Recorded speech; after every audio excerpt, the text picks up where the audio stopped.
They called the cops before I even finished opening my first box. Yeah, you heard that right. The cops. I hadn't even turned the key in the door of my own house, and suddenly I was a criminal in the eyes of the HOA president. You ever have one of those moments where you're so shocked you just freeze? That was me standing there with a folding chair and a box of kitchen dishes, and there she was, this perfectly put-together woman, marching toward me with a clipboard in one hand and her phone in the other, already filming. Not, "Hi, welcome to the neighborhood." Not, "Need a hand." Just a cold, hard stare like I'd snuck onto a military base. Right there on my gravel driveway, she calls 911, puts it on speaker, and starts reporting me as a trespasser. I mean, would you have said something or just stood there dumbfounded like I did? Drop your answer down in the comments. I'm honestly curious. So here's the deal.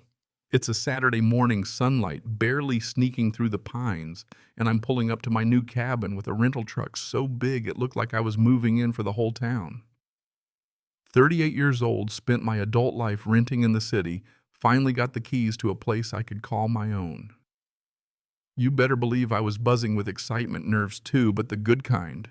The street was quiet except for birds and way off the drone of somebody's leaf blower. I started unloading, just minding my business. First box labeled kitchen dishes in my best accountant handwriting had my grandma's ceramics set inside, so I'm extra careful. Right, I set it on the tailgate and reach for my box cutter, and then bang, a door slams behind me, loud enough to make the squirrels jump. I turn, and here she comes, Monica Reeves, president of the HOA, walking like she's got a search warrant. She's all khaki pants, crisp polo hair sprayed within an inch of its life. She starts snapping pictures of my boxes, crouching down like she's documenting a crime scene. I try for friendly. "Hi, I'm Daniel Brooks, just bought this place, moving in today." You'd think that would clear things up. Nope. Her face only gets tighter. These containers could be hazardous or unregistered. HOA policy requires advanced inspection before unloading. I'm reporting this. The way she said reporting, you'd think I was cooking meth in the driveway. Then, no joke, she lifts a flap on my kitchen box, just helping herself. I step forward, ready to block her, but she's already snapping more photos. I try showing her my ownership papers, but she waves me off. Anyone can fake paperwork these days. My patience is wearing thin, but I keep it together. The bank, my realtor, everyone checked my documents, but she's got her phone up like I'm about to make the HOA's most wanted list. You'll be featured on our HOA watch list by sunset. Smile for the group, she says. Next thing I know, she's calling 911 on speaker, putting on a performance for whoever's listening. I need to report an illegal trespasser, she tells the dispatcher.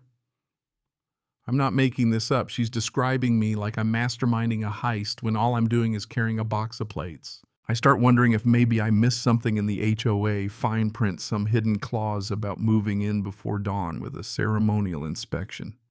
The silence was thick. You could practically hear the clock ticking in someone's kitchen. Monica checks her watch every 30 seconds like she's on a mission. Then she says, "You're either off this gravel in 10 minutes or I'm calling again." I'm standing there, my ownership papers in one hand, my dignity in the other, feeling like I walked into a Kafka novel. She waves down a couple of neighbors, silent filming, texting the whole bit. One of them starts a video of me, unidentified male, unloading without permit, immediate action needed. I'm wondering how these people even know my name. And just to complete the circus, a woman named Diane comes hurrying over, nervously checking her watch. "Police will be here in 3 minutes. I guess that's the kind of precision you get when your neighbors are programmed for drama. The rest of the street curtains drawn, no dogs barking, nobody mowing. You could feel the tension just hanging there. And then here's the twist. Nobody saw coming. A security contractor ambles by, looks official radio on the belt, but he tips his cap and says, "Sorry, ma'am, the HOA didn't renew the security contract last month." Monica goes pale. I almost laugh. I try talking to Diane, hoping for some sanity, but Monica steps right in front of her, keeping the witness shielded. The wind picks up Monica's stack of papers, goes flying, one sheet rolls under my truck. And honestly, it felt like a sign from the universe. When the police finally show, it's Officer Carter, who surprise knows me from charity work. He gets out with a grin, offers a handshake, calls me by name. Daniel. Haven't seen you since the fundraiser. How's the new place? Monica's face drops. Her big power move fizzles in front of the whole block.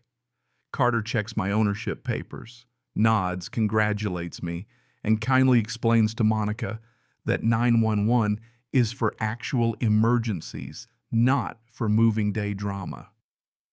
The neighbors start trickling out onto porches watching the show. Monica, not missing a beat, tries to bring up noise violations, but Carter just points to my careful moving and says, "Looks standard to me." Her authority is crumbling. Now, you'd think that would be the end of it, but if you've ever dealt with a power-hungry HOA president, you know better. That evening, I see Monica making urgent phone calls on her porch, pacing, like a general planning the next attack. Sure enough, next day my trash cans are tagged with violation stickers, orange official-looking improper placement. Same spot as everyone else's, but somehow I'm the only one getting the paperwork. She even threatens, "Wait till you see what's next." Sunday night, the clubhouse is packed for the emergency HOA meeting. Monica's already got her slideshow queued up, laser pointer in hand, ready to make my moving day sound like a natural disaster. She calls me out by name, complete disregard for protocols, chaos, emergency intervention. The crowd turns, but instead of support, I see smirks and rolled eyes. I introduce myself. Keep it light, but Monica doubles down. She's waving photos of my moving truck, calling it unauthorized commercial activity. Someone from the back shouts, "That's a standard move." My daughter used the same truck. Diane hands over a folder of supposed regulations, fresh off someone's home printer. Monica reads, "All moves require 48-hour notice and HOA supervision. I ask for the meeting minutes, the signature log, basic accountability." Monica panics. Her rules don't stand up to the light. Then an unexpected ally, retired lawyer front row, chimes in, "Presidents can't make rules unilaterally." The room wakes up. Murmurs, questions, stories about Monica's other power trips. The meeting turns, and now it's about her leadership, not my boxes. I stand up, say I just want to be a good neighbor, follow real rules, not made-up ones. I ask, why did moving in with kitchen dishes require the police head's nod? Even her old supporters are shifting in their seats. The next morning, I try to keep things normal. I set up a Bluetooth speaker, play some Neil Diamond, and keep unpacking. An older neighbor, Mr. Patterson, shuffles over, offers to help with the couch, says he's moved furniture for 70 years. Within minutes, it's a block party, neighbors helping, laughing, swapping stories about mountain weather and contractor horror stories. Monica sees all this from her window and erupts. She marches out, slaps red violation notices on every surface. My door, my truck, even tries to hand them to my helpers. "Unauthorized moving activity. All participants are in violation," she shouts. Mr. Patterson just laughs, waves the notice like a fan. Mrs. Henderson from 2 doors down says, 18 years here, never been fined for being neighborly." Another neighbor asks, "Should we call 911 every time someone gets a sofa delivered?" The sarcasm is thick, the mood is flipped. But Monica's not done. She files a restraining order. Yeah, really claims, "I threatened her authority. Officer Carter has to show up again, this time serious, to serve me the papers." He apologizes, says off the record it's the most ridiculous filing he's seen. Meanwhile, word spreads. Julia Evans and a handful of neighbors start a recall petition to remove Monica from the HOA board. Within days, they have signatures from over half the homes. Carter reviews the paperwork, confirms everything's above board. The night of the recall vote, the clubhouse is electric. Julia, now acting chair, runs the meeting with the calm of a school principal. Votes are counted 27-4. Monica is out. She reads a stiff apology about misusing 911 and wasting everyone's time, but you can tell it stings.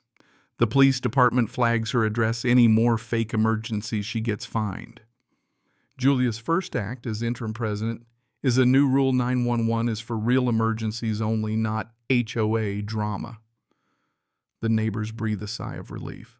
By the end of the week, Monica's moving out boxes piled in her trunk. No one stopping her. No one sad to see her go.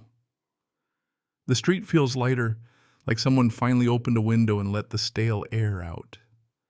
People invite me to barbecues, drop by with pie, share their own stories about the Monica years.